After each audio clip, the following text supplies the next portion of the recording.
Fridge washing machine இனி எல்லாம் ப்ரைஸும் கம்மி. அட நம்ப முடியலையா?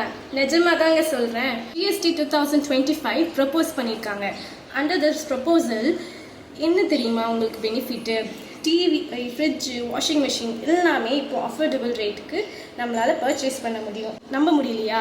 இதோ இங்கே பாருங்களேன். ஓல்டு ஜிஎஸ்டி ரேட் என்னென்னா மொபைல் ஃபோன்ஸ்க்கு, கம்ப்யூட்டர்ஸ்க்கு, டிவி கிரேட்டர் தென் 32 இன்ச்சஸ்லாம் 18%. பட் இப்போ ப்ரொப்போஸ் பண்ண ரேட் என்ன தெரியுமா? வெறும் 5%. Can you believe?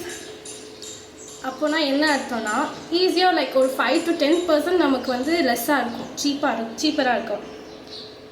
ஸோ ஒரு iPhone 16 Pro maths old GST 18% வச்சு பார்த்தோன்னா அரவுண்ட் 1,84,990 கிட்ட வருது.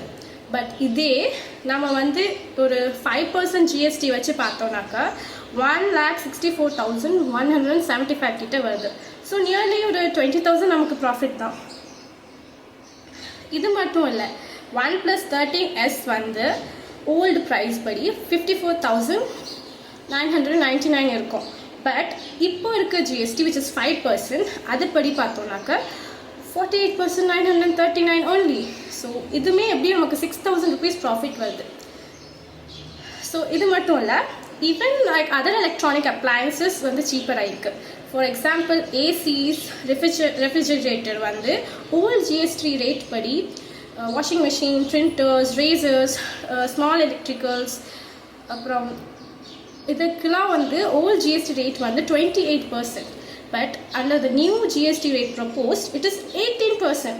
ஸோ 10% நமக்கு கம்மியாக இருக்குது. ஸோ அரவுண்ட் ஒரு டிஃப்ரென்ஸ் பார்த்தோம்னா ஒரு 5 to 10,000 நமக்கு சேவ் ஆகும்.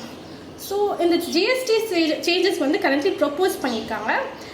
இது இந்த ப்ரைஸ் கட் ஆகிறதுக்கு எவ்வளோ டைம் ஆகுன்ட்டு வெயிட் பண்ணி வாட்ச் பண்ணுவோம். அண்டில் தென் பாய்.